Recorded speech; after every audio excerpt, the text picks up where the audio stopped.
Did you guys call? Yeah, we just so she's trying to scam us with credit fake ID and credit card. How? What do you got? What's going on? I don't have nothing. A single barcode scan just exposed a woman living 3 different lives at once. 27-year-old Alina walked into a Boca Raton pawn shop on May 7, 2025. Confident she was about to walk out with a $12,300 Rolex Submariner using someone.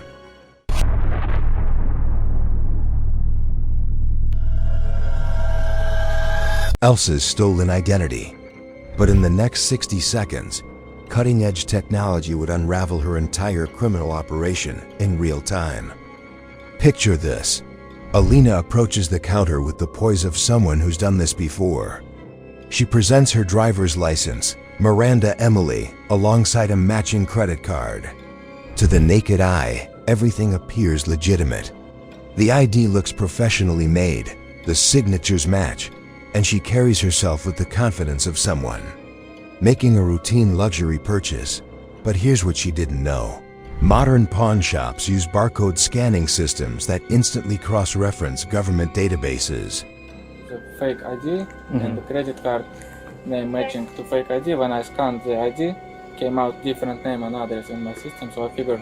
When the employee scanned her license, the screen displayed something chilling.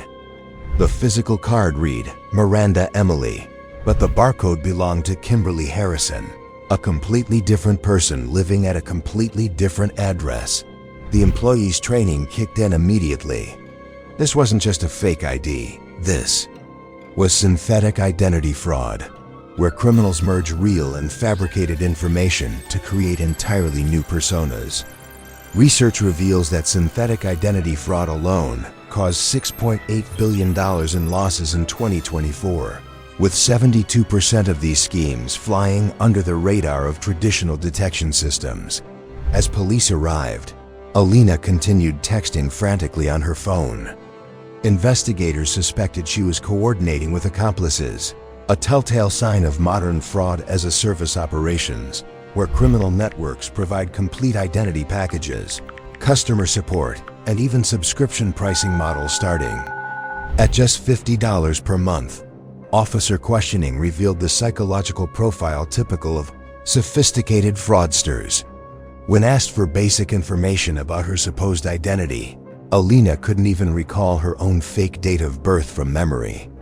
This cognitive failure under pressure exposes how criminals store elaborate deception algorithms in their minds, rehearsing scenarios until opportunities arise. But notice her unwavering commitment to the lie. Even when confronted with evidence, she insisted Miranda Emily was her real name.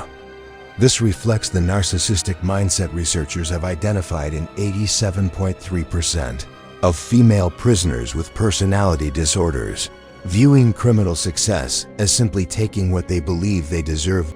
The breakthrough came when officers deployed mobile biometric equipment.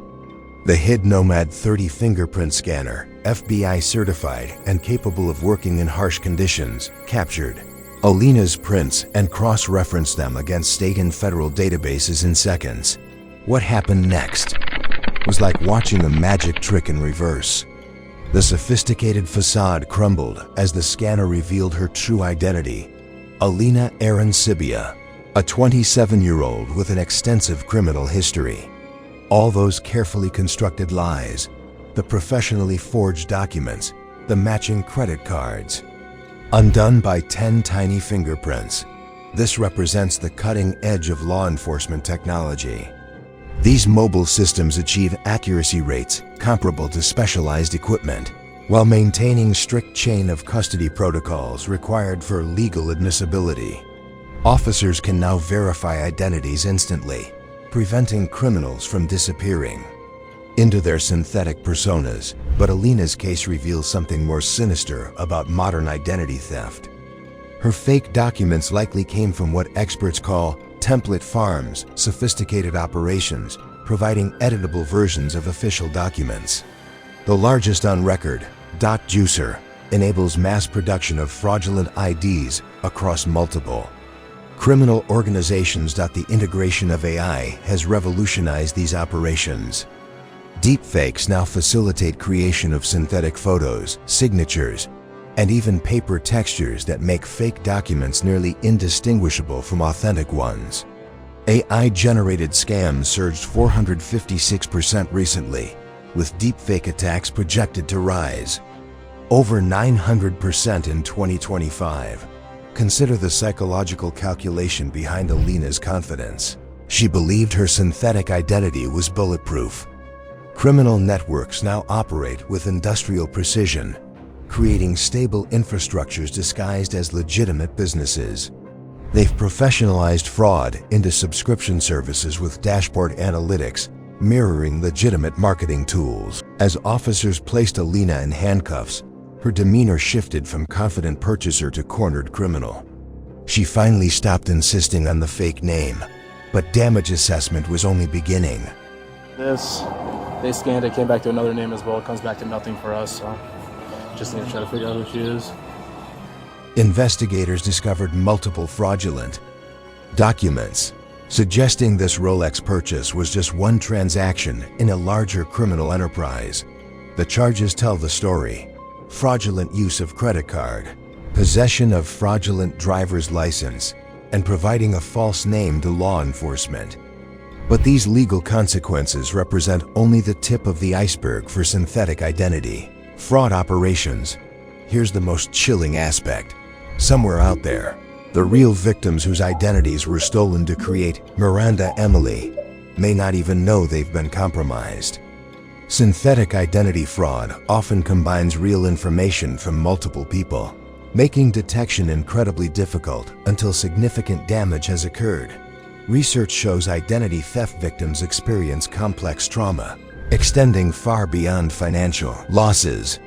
32% report moderate to severe emotional distress, with older adults and minorities showing significantly higher likelihood of anxiety, depression, and feelings of violation.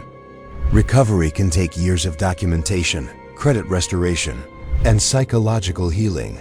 The average synthetic identity fraud loss is $15,000 per incident, with projected total losses reaching $23 billion by 2030.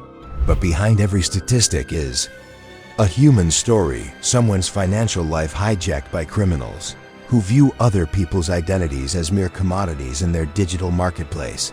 Alina's arrest represents both a victory for technology-enabled law enforcement and a warning about our digital future. As AI-generated content becomes indistinguishable from reality and criminal networks industrialize their operations, cases like this will only become more sophisticated and frequent. The convergence of automation and commoditization means anyone can launch complex identity theft campaigns without technical expertise. What once required specialized skills now comes pre-packaged with tutorials, customer support, and money-back guarantees from criminal service providers. But this case also demonstrates hope. Mobile biometric systems, real-time database verification, and trained investigators can still outsmart even sophisticated fraudsters.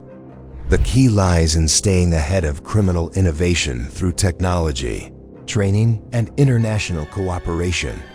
When Alina walked into that pawn shop, she thought she was buying a luxury watch with someone else's stolen life. Instead, she discovered that in our digital age, your real identity is the one thing you can never truly fake, and the one thing that will always catch up with you.